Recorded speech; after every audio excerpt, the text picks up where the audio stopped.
সন্তানের জীবনে সবচেয়ে বড় অনুপ্রেরণা হচ্ছে তার মা এবং বাবা।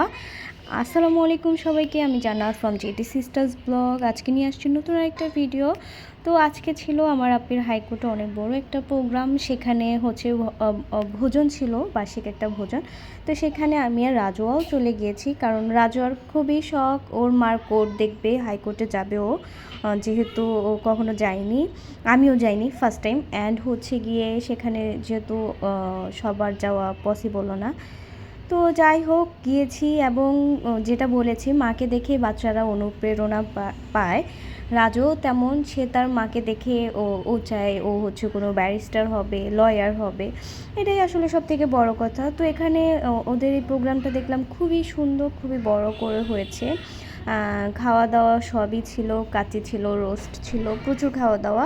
অ্যান্ড হয়েছে কালচারাল প্রোগ্রাম শুরু হয়েছে। তো এখানে শিল্পী এসেছে অনেকজনই। আমরা বসলাম, বসার পরে দেখলাম এখানে তাদের হচ্ছে গিয়ে ঐশী এসেছে, তারপরে হচ্ছে কণ্ঠশিল্পী ইমরান এসেছে। তো আসলে প্রোগ্রামটা অনেক সুন্দর, একবারে রাতের 12টা পর্যন্ত চলেছে।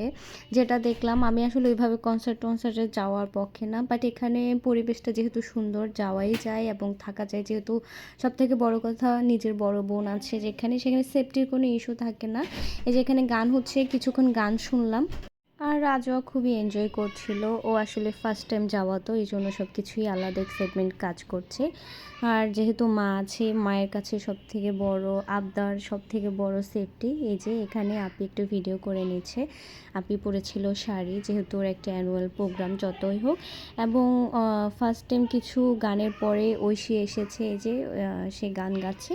তো ভালোই লাগলো। বড় বোন থাকার এই হচ্ছে সুবিধা, মা মা কর্মমুখী মা থাকারও একটা সুবিধা। মার কর্মস্থলে বাচ্চারা ঘুরতে যেতে পারে, সব থেকে বড় কথা, এবং মায়ের কাছ থেকে অনুপ্রেরণা পায়। তো এটাই ছিল আজকের মতো। আল্লাহ হাফেজ সবাইকে।